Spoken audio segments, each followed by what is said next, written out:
It seems that those vessels were put here on purpose. So, for example, what should I do tomorrow? And I have to stop, not to break those vessels. So it's kind of the opportunity to think before entering this area. Remember who is residing here? Maybe an unclean person.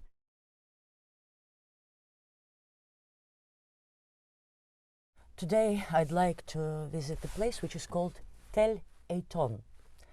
Many scholars believe that Tel Eiton is the city of Eglon mentioned in the book of Joshua, in the story where the Gibeonites deceived Joshua into making a peace treaty with them, and the local Amorite kings, being alarmed at this treaty, angered by such betrayal, marched against the Gibeonites. And Joshua destroyed those kings, and one of the defeated kings was the king of Eglon.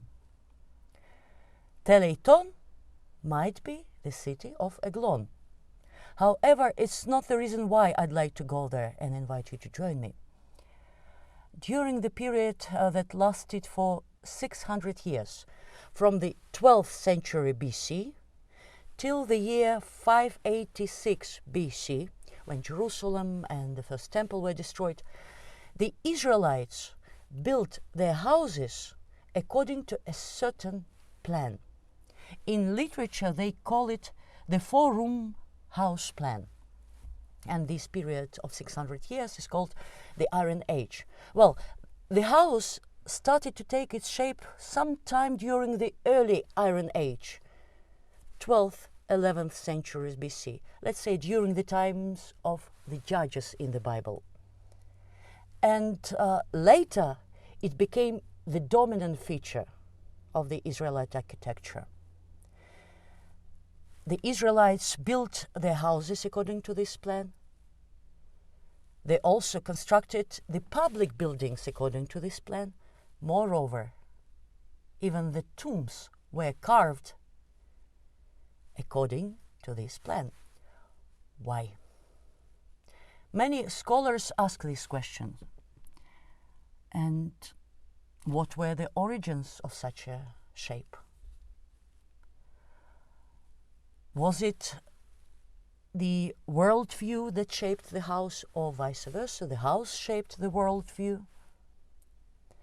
When the Israelites came back from the Babylonian exile, they stopped using this plan. Did they forget about it? Or was it that their worldview changed? I don't know. There are many theories, and there is no one answer. Well, in Tel Eiton, they have found one of the largest four-room houses, and I'd like to see it, to study the place, and if you are interested, let's go together.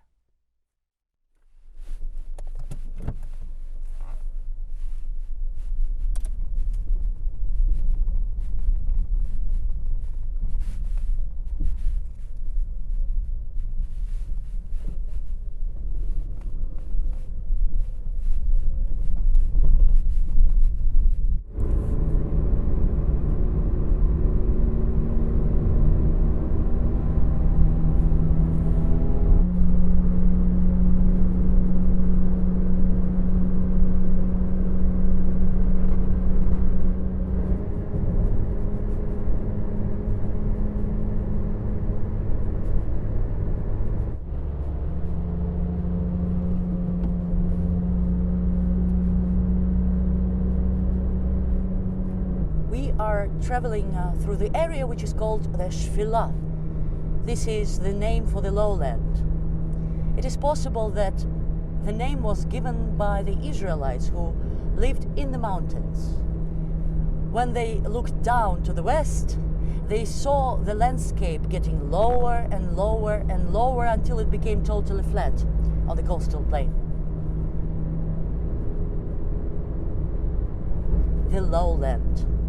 The area between the high mountains on the east and the flat coastal plain on the west. We don't know how the Philistines called this area. It is possible that the name was different. However, no Philistine inscription with such a name was found. Maybe. one day.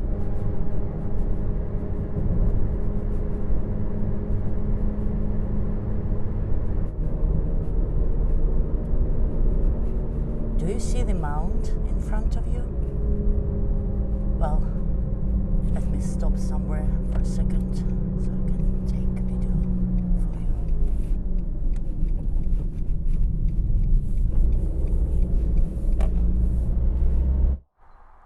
This is the famous city of Lachish.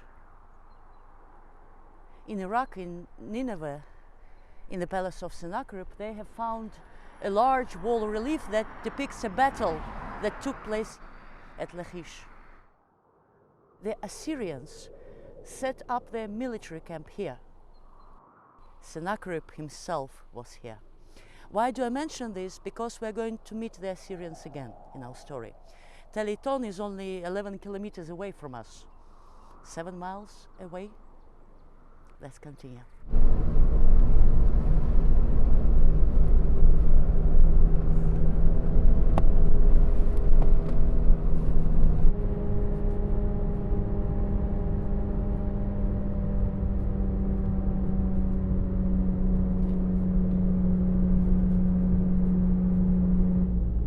We are in the Trough Valley.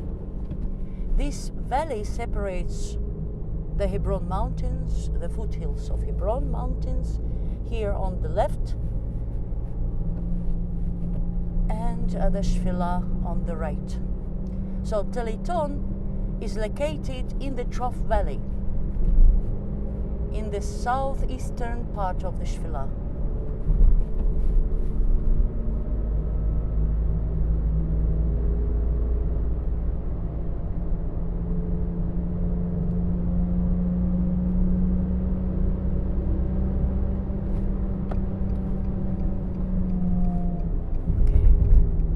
Are almost there.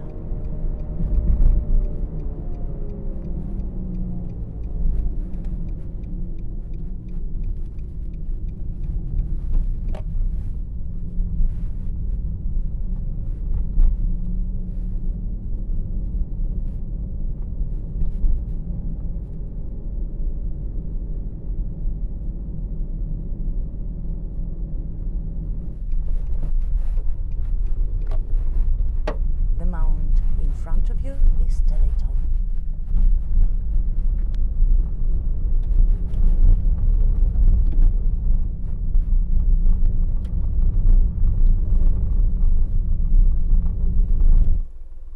Anya, my friend, is coming.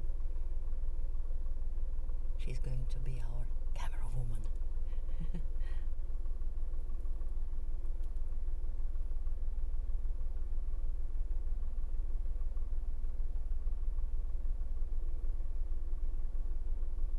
We need to get to the top of the Tel. Over there, at the highest point of the mount, a house once stood. This area was excavated by Professor Avraham Faust and his team from the Bar-Ilan University. It took them 10 long seasons to uncover a few spots on the Tel. And we are going to see the so-called Area A. So let us follow this narrow path and go onto the top of the mound.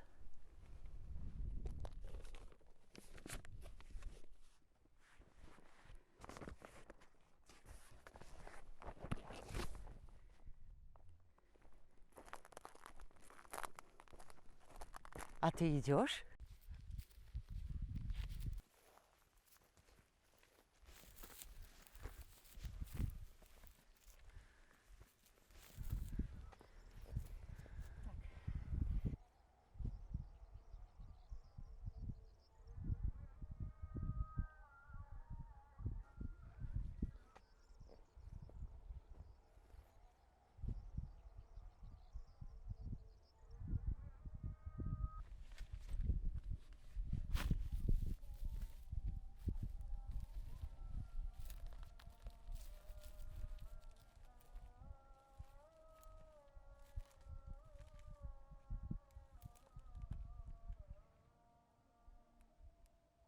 You know, it's one thing when you study the place using the schemes, the plans in the books, another thing when you come to the actual place and try to see what you read about.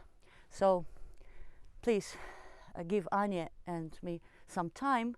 We need to examine this house, and very soon we shall continue our story.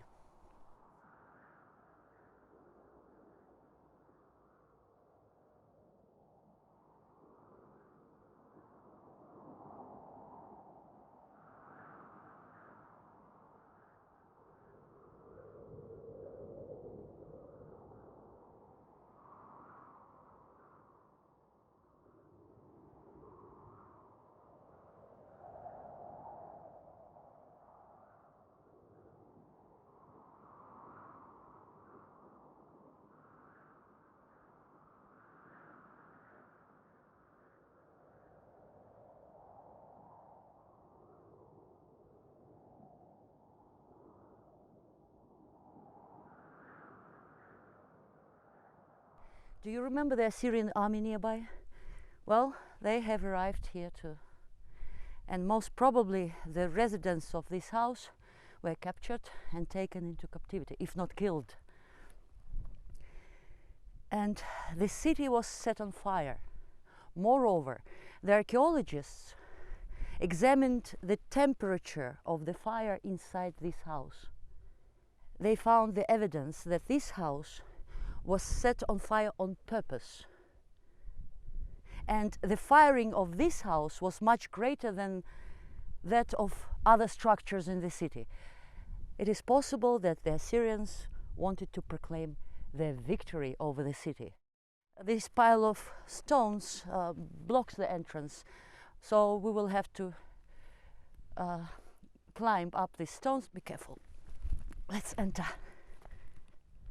Jump into the house.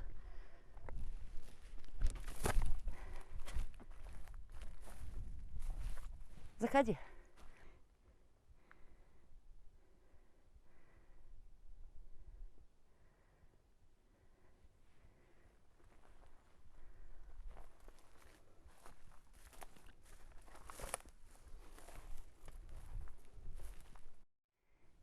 The ashlar stone, the earliest one that was found in Judah.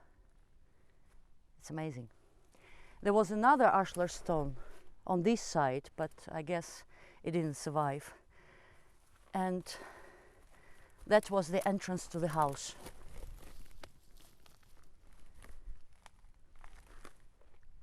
I enter from the east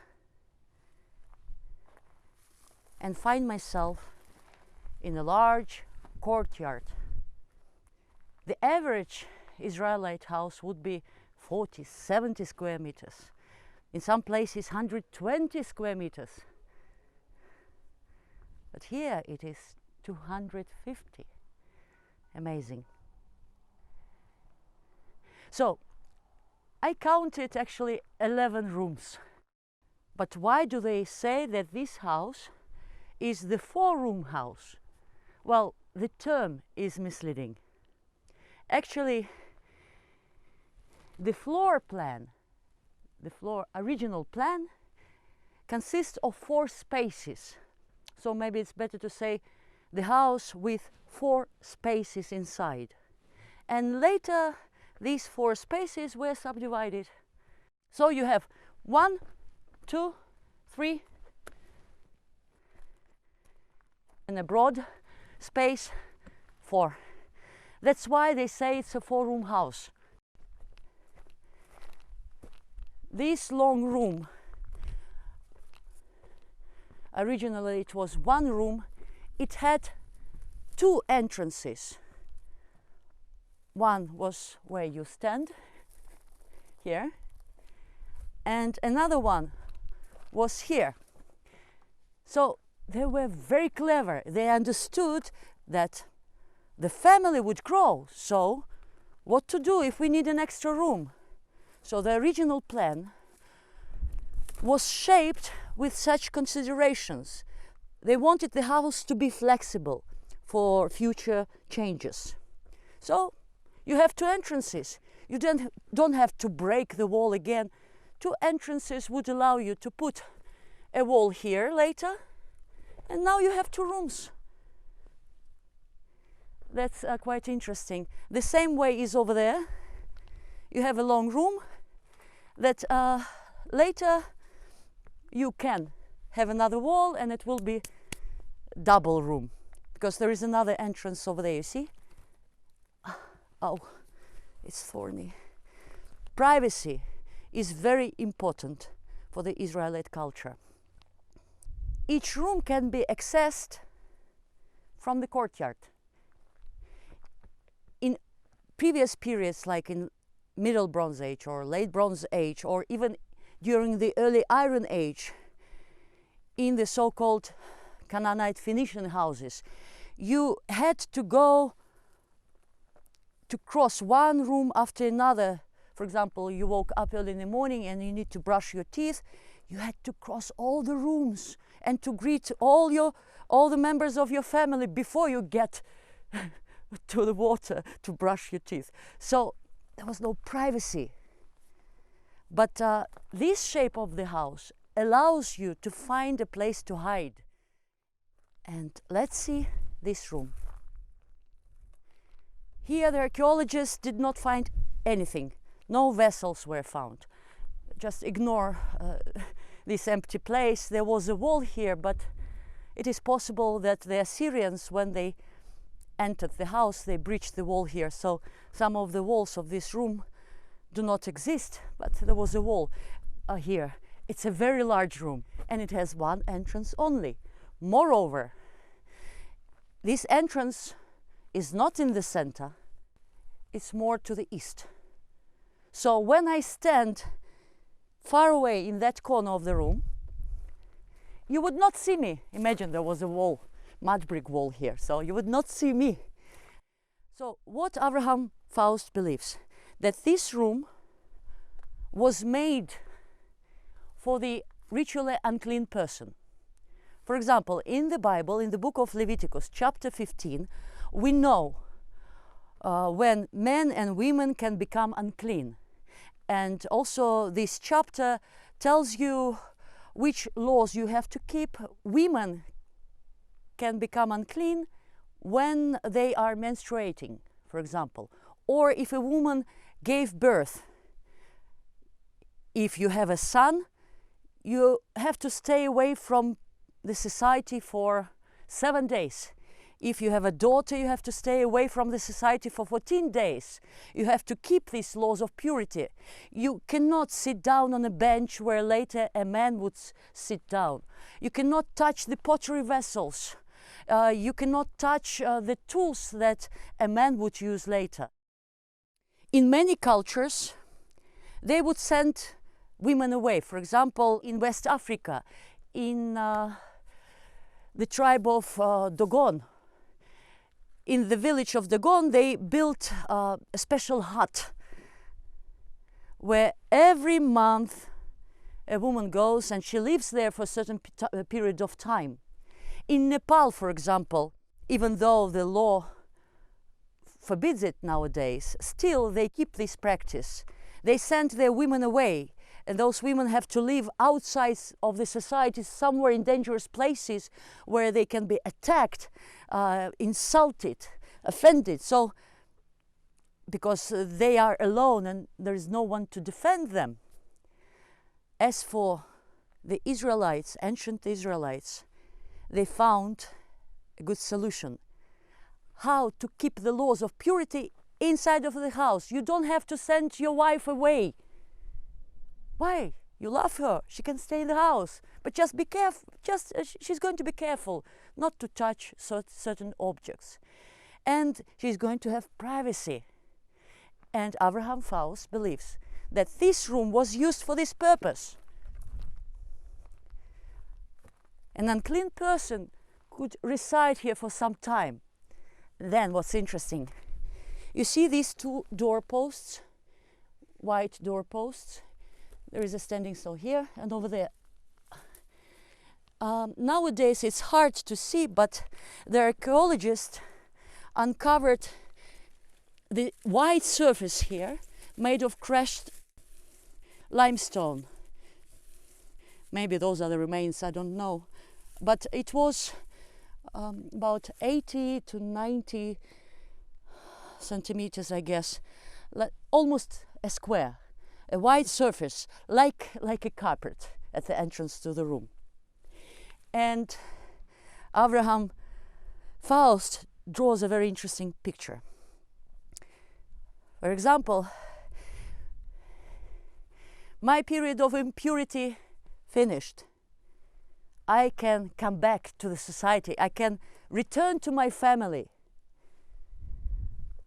But I need to declare about this. I need to show that I'm becoming the member of the family again, let's say. A woman would stand here between these two doorposts.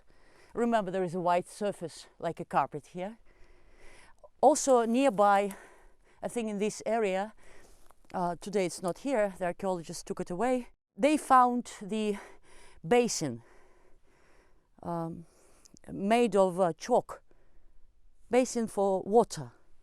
So a woman would, she would stand here, then she takes a step forward, still remaining on the same white surface, and the water is poured over her body. And this was the symbol of her return into the family. Because the water, you know, in many cultures, the water is the symbol of regeneration, life, rebirth. And that was the symbol of the transformation from the unclean state where she had to stay away from people there in the corner in the dark to the state of purity. So this is a very interesting room, and if you have the opportunity, read the articles written by Abraham Faust, especially his articles on the worldview of Israelites and the shape of the house. Then let's go to another room.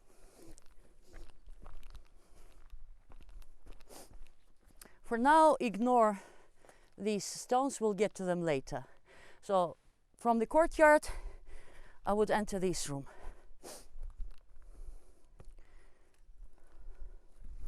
Опс.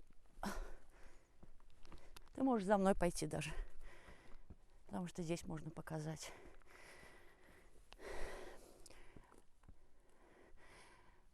This is another room that they found some cooking pots here. So most probably this room was a kitchen. I don't know. They found a lamp that maybe stood in the niche in the wall. The archaeologists found it on the floor. Also, they found many loom weights here. So you can imagine a woman weaving some rugs. And also they found astragali, like small bones. So you can imagine here children playing those astragali. And there in the corner there is a squarish installation. It probably was used for storage. And in the articles I read that nearby you can see something like an oven. To tell the truth, I cannot see anything that looks like an oven, but I believe the archaeologists. Anyway, it's mentioned there that it wasn't well preserved, and since 2015 there might be some changes. I don't know. I didn't find the oven, but according to them, somewhere here there was an oven. But look, I'm cooking here, weaving here, children playing, and I'm coughing all the time.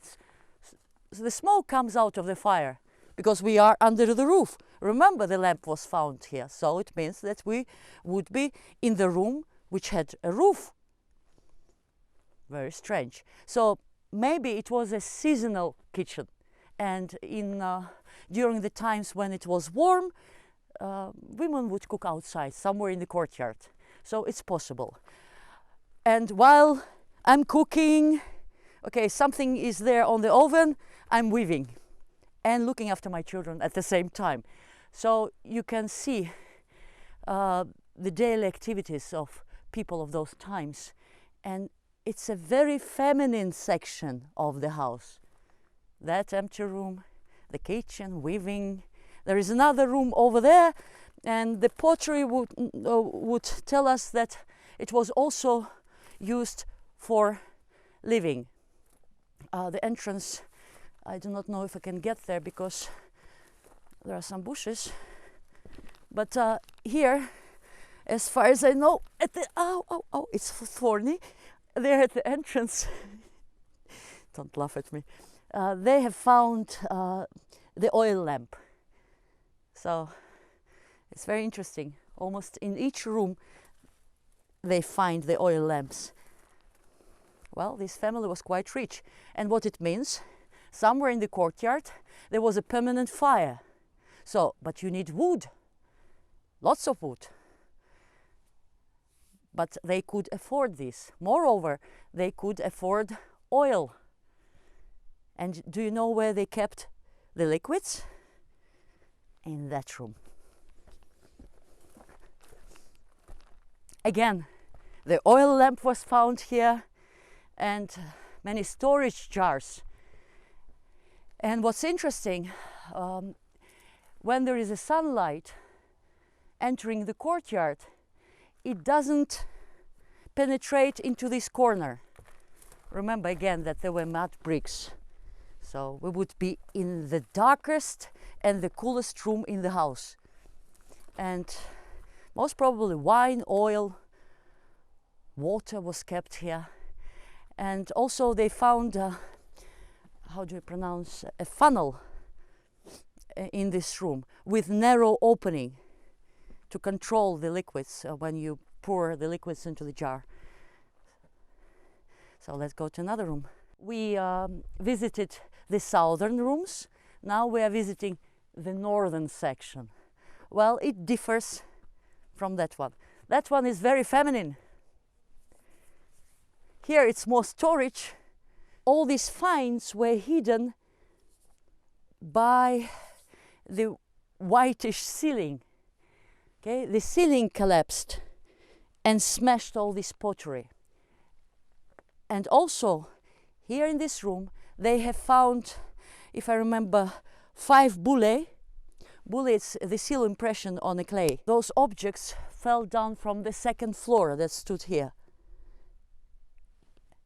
And one of those bullaes had an inscription.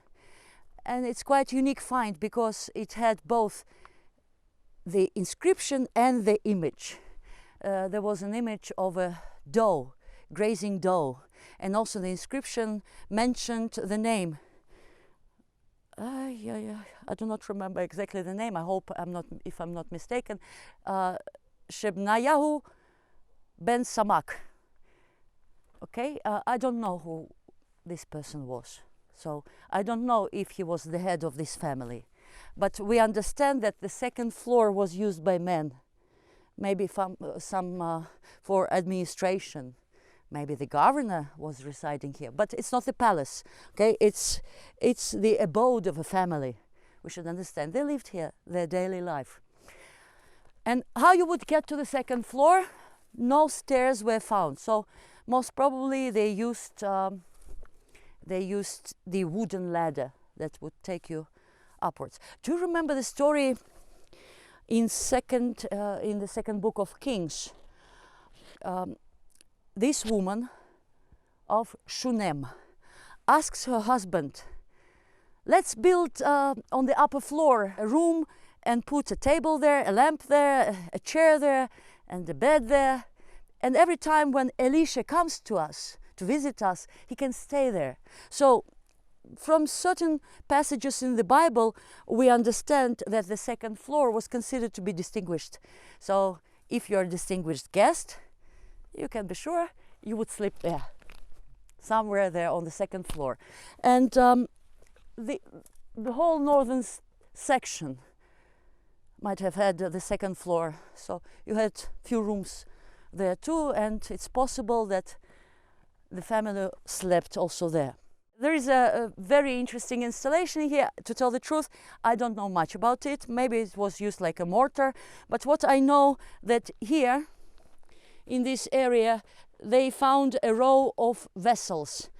it seems that those vessels were put here on purpose. So, for example, remember, this is the entrance to the house. Remember this ashlar stone. I enter the house. What should I do tomorrow? Up, and I have to stop not to break those vessels. So it's kind of the opportunity to think before entering this area. Remember who is residing here? Maybe an unclean person. So I don't want to disturb this person. So I would not pass beyond these vessels. Okay, and maybe that was a sign, do not enter. Then remember I mentioned to you that the 4-room house plan allowed you to make some changes later because your family is growing. Well, in the courtyard they built some extra walls. Okay, there was a wall here. Those are the remains of the mud bricks. You see, we'll understand why it's like that. There is another one, and here, those are the mud bricks. Just because of the rain and the weathering, they look like this. And the archaeologists took some samples from these mud bricks, from these mud bricks, from the bricks inside of this room, and they came to the conclusion. These are very old ones, very good quality. You can still see that some of them have their shape still. You see? Very strong. But these, they are of low quality, unfired mud bricks. And the texture, the composition of these mud bricks and these mud bricks is different. Again, do you remember the Assyrians nearby? You don't have the opportunity to go far. For example, to the Elah Valley. You have good outcrops of clay there in the riverbed, but it's too far and you have to find the way that you would not meet the Assyrians. It's dangerous. So the only opportunity is to go somewhere outside and to get clay from the local riverbeds, and that clay is not the best. But they had to build it, and the archaeologists believe that this wall was built sometime on the eve of the destruction of this house. Underneath the floor, the archaeologists found a large foundation put there. So they had to do some radiocarbon analysis. In that room, I think they got some samples, and for me the most interesting part is here. This is the place where they dug into the foundation, and here they found a chalice, a nice chalice. Somebody buried this chalice under the floor. It's like nowadays you have to cut the red rope, okay? But they put this chalice under the floor. And what's interesting, this is not an Israelite tradition, it's not Israelite practice, but we're talking about the Israelite family. The house was built in 10th century BC. Amazing. During the time of the monarchy. And again, there is a question why there is a chalice. Okay, that was the Egyptian practice that later on the Canaanites adopted. To understand why this chalice was here, I guess we need to take a step back in time. This house was built in 10th century BC. The city, the Israelite city, was built at the same time. But what was here before? According to the archaeologists, in the early Iron Age, let's say 12th, 11th century BC, when you have the period of judges, you have the Israelites in the land and you have the sea people on the coast. Where are the Canaanites? Not all of them were killed. Some of them fled to the Trough Valley, and they tried to keep their own traditions. Still, they were between two fires, the Philistines and the Israelites over there in the mountains. By the way, they found a very nice tomb here. If you visited the Israeli Museum, in the Philistine section, you might have seen the beautiful beer jug with filter and with nice images of birds. This jug was found in one of the tombs. There are thousands of tombs all around us, but this is another story. Well, in 11th century BC, Canaanites lived here. And according to the archaeologists, these Canaanites did not like pork. Very strange, you would say. Well, I guess it was the influence from the mountainous area where the Israelites lived. Okay, we don't like pork, but we don't like your ceramics. We don't like these colored rim jars. They look very simple. We prefer more beautiful pottery. We prefer Philistine pottery. And in one of these tombs was found such a jar, very beautiful. However, they had their own style of pottery. They tried to preserve their identity, but they did not manage, they did not survive. And there is no evidence that when the Israelites came down from the mountains into the Trough Valley, there is no evidence that they destroyed this place. They destroyed these Canaanites. Maybe it was a peaceful transition. And because the foundation deposit is the Canaanite practice, maybe by this, those people who were building this house, the governor's residency, before building the walls, they put this chalice under the floors to show this transition, peaceful transition from the Canaanite city to the Israelite city. And then a family started their life here, extended elite family. For 250 years this house stood, until it was destroyed by the Assyrian army. I guess this video is very long, I'm sorry. I was trying to make it short, but I did not manage. Anyway, before we go, I'd like to mention one more thing. This house is built on east-west axis. Okay, the entrance is on the eastern side. Do you remember the easterly wind that opened the Sea of Reeds? That's the wind of God. That's a very good direction. There, the east. As for the west, somewhere there, behind those hills, there is chaos. There is a sea, and you don't know what it holds. So that's the symbol of chaos. And the Israelites did not like the west so much. So they tried their best to build their houses on the, with the entrance on the eastern side, and to avoid the western side. That's also an interesting feature that I wanted to mention. And I hope that you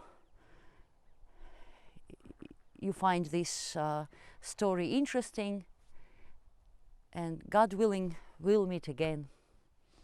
So, God bless you. Bye.